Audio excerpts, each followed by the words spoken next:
Let's talk about that Sabasaba Day now. And the youth in the country have revived a new generational movement that mirrors the 1990s generation of democracy activists to push the government to address governance issues affecting Kenyans today, and what started as online activism by the youth pushing for change in governance of the country was quickly activated, where Gen Z is occupying the streets and other key areas, and in no uncertain terms, demanding for radical change in the running of government. And as Kenyans mark Sabasaba Day, the youth are today ignoring those who lost their lives, or honoring rather those who lost their lives and those recuperating in hospitals following 3 weeks of anti-tax bill protests. And this report is filed by Abdiaziz Hashim.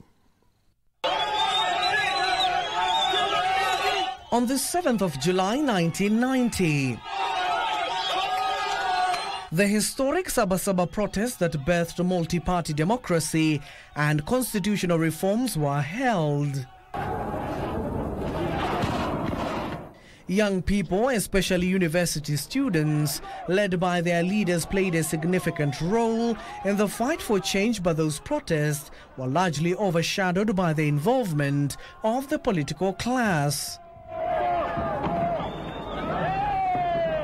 During the Sabasaba riots in 1990, elderly politicians like Masinde Muliru, together with Martin Shikuku and the Young Turks James Orengo, Gitobwe Manyara and Paul Mwite drove around the city with thousands of young people demanding for multi-party politics, equity and a corrupt-free country. However, 34 years later, the spirit of Sabasaba is still alive. And just like in the 1990s, young people have been at the forefront in the push for better governance and an end to corruption and prudent use of public resources, among other issues. For the last 3 weeks, a vibrant online community of young people has stunned many within and without the country by taking the sole and individual responsibility, devoid of political affiliations, creed or tribe, to champion for change and a complete overhaul of the running of the government. So resolute has been their push that it has seen the president yielding to some of their demands. And I have promised that I will be making changes. I know you have said that I should not make changes. I should clean the slate clean. But you see, you don't have the job I have. And there are many things that I have to do to be able to get things done. And it's quite something. But I have heard you, and I have heard the many Kenyans who have talked on this platform.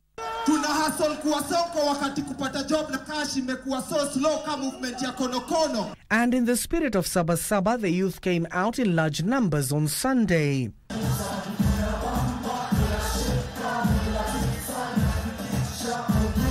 Donned in black attire, they came out to honor and celebrate dozens who lost their lives during and after the deadly protest witnessed across the country in the last 3 weeks. Police were deployed to ensure security within the city. The day was largely peaceful, a stark difference from the past 3 weeks leading to this day. Meanwhile, the CBD was alive with business up and running. Transport uninterrupted as these young people continue with their unyielding push.